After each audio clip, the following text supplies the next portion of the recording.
বলেন, কি বলবেন বলেন। আমি আমার ছেলের সাথে দেখা করতে এসেছি। আপনার ছেলে? আপনার ছেলে কে? এই বুলবুল, ওনার ছেলে আবার কে? হ্যাঁ, আপনি এতদিন পর কোথা থেকে এসে উদয় হইলেন? আপনার ছেলে? এতদিন তো কোনোদিন শুনি নাই যে খায়রুলের বাবা আছে। এত বছর পর আপনি কোথা থেকে এসে উদয় হয়ে বলছেন আপনার ছেলে? আমি জানি খায়রুলকে আপনি মানুষ করেছেন, লালন পালন করেছেন, ওর সমস্ত দায়িত্ব আপনিই পালন করেছেন, কিন্তু ওর সাথে আমার যে রক্তের সম্পর্ক সেটা তো আপনি অস্বীকার করতে পারবেন না। আরে কিসের রক্তের সম্পর্ক? রক্তের সম্পর্ক থাকলে কি সবকিছু হয়ে যায় নাকি? রক্তের সম্পর্ক থাকলেই বাবা মার দায়িত্ব পালন হয়ে যায়? হ্যাঁ, একটা বাচ্চাকে মানুষ করতে হইলে কি ত্যাগ, কি তিতিক্ষা একজন বাবা মার লাগে সেটা আপনার জানা নাই? আপনি হঠাৎ করে এসে বলতেছেন যে আমার রক্তের সম্পর্ক।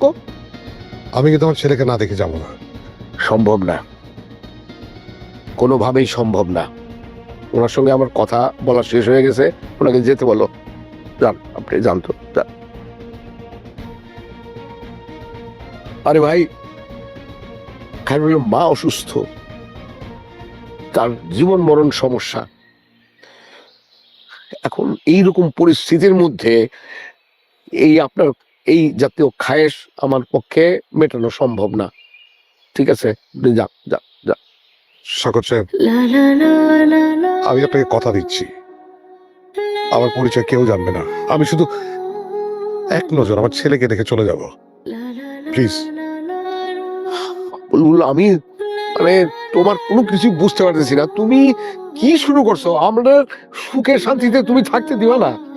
এই আরেক ঝামেলার মধ্যে আমাকে তুমি ফেলবাই। উপকার করলে সেটার প্রতিদান এইভাবে মানুষ দেয় মানুষকে?